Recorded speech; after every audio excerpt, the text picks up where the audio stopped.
Howdy, howdy, all y'all out there, and welcome to another edition of Recess with Nero.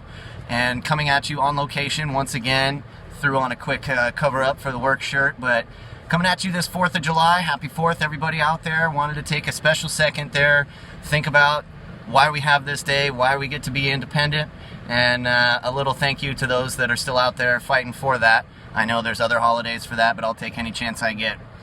And with that being said, it's a little bit of a segue, but this is obviously a major holiday that everybody's, kind of into, at least in this country. I live in America, United States of America, to be specific. So this is kind of our holiday, I guess. Anybody out there in the world that's watching it, it may not make as much sense to you or, has no significance for you, but significance is actually what I wanted to talk about. So, the other day, I posted something about this on Instagram. My truck hit a little bit of a milestone, nothing too crazy, but it was 122,222 miles. So it was 122,222, and I thought that was really cool. So I took a picture of it and I posted it, and it gave me an idea for this video. What I do, and my girlfriend being the chief among these, but other people will make fun of me for it, I like to establish small amounts of significance for random things. That being one of them. That's a perfect example for me. I know it's silly, but it gives me something to look back on fondly and just think of in other situations where I might need or really want some help or just need a pick-me-up, and looking at my odometer while I'm driving my truck couldn't be much more convenient for me. It's always there when I'm traveling around, so that was a really great one for me to be able to just lock in something there for myself, take a little bit of happiness and create some joy for myself at the time, just being silly, but saying, hey, you know what, look at all those twos. And that's something that I find to be extremely important when I'm, down or out, or it's been a rough time or anything like that. So I find little things to create significance around, and it's basically taking an excuse to have a small holiday for myself or for my truck or for anything that I choose to celebrate.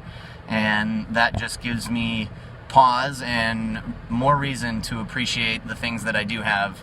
I've got a car that runs. It's been running for over 120,000 miles. That's just something that I take for granted, and I know a lot of us will do that and just don't think about all of the things that we have going well for us. It's so easy to focus on the darkness and the encroaching din that is life sometimes. So I wanted to encourage all of y'all out there to, one, celebrate safely for the 4th of July if you are in these United States of America, USA. Sorry, I had to.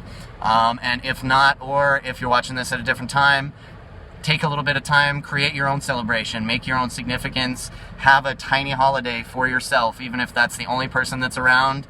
Sometimes that's all that matters. And at the end of the day, that is the person that you're stuck with. So if you give yourself a reason to celebrate, then you've just kind of made your own day. And that's something that I really, really support here, because life is hard out there, and sometimes it sucks, and there's nobody out there that's going to do it for you. So you got to kind of fuel your own happiness and make your own mirth. And really, that's what I'm here to hopefully help you with. If not, you're just laughing at some idiot on the internet. I'm also cool with that. If it gives you any kind of larf, any kind of joy, any kind of levity to a day, then I feel like I've succeeded in my mission. So thank you guys so much for hanging out with me for a few minutes here today. Like I said, be safe out there. Have a great, great holiday. And coming soon, speaking of fueling your own enjoyment and making your own happiness in an otherwise unhappy place, I do have a couple of my oldest friends that have ended up in some pretty intense or possibly dark, dangerous, heavy career fields. So I asked them if they had any stories or could tell me about how they make it through, and I did get some really cool responses so far from an EMT, and I'm really hoping that my single dad trucker friend and my aviation mechanic friend will come back to me with something cool, so we can see how even in the midst of those potentially dark and really heavy and just crazy careers to the rest of us, we'll get a little bit of a glimpse into how they have fun and how they stay sane and how they carry each other through a lot of things that can potentially break someone or at the very least ruin your day. So thanks again for hanging out with me, you guys. I hope to see you again next time for next recess, and until then, just know that it's going to be a great day. You know why? Because we freaking said so.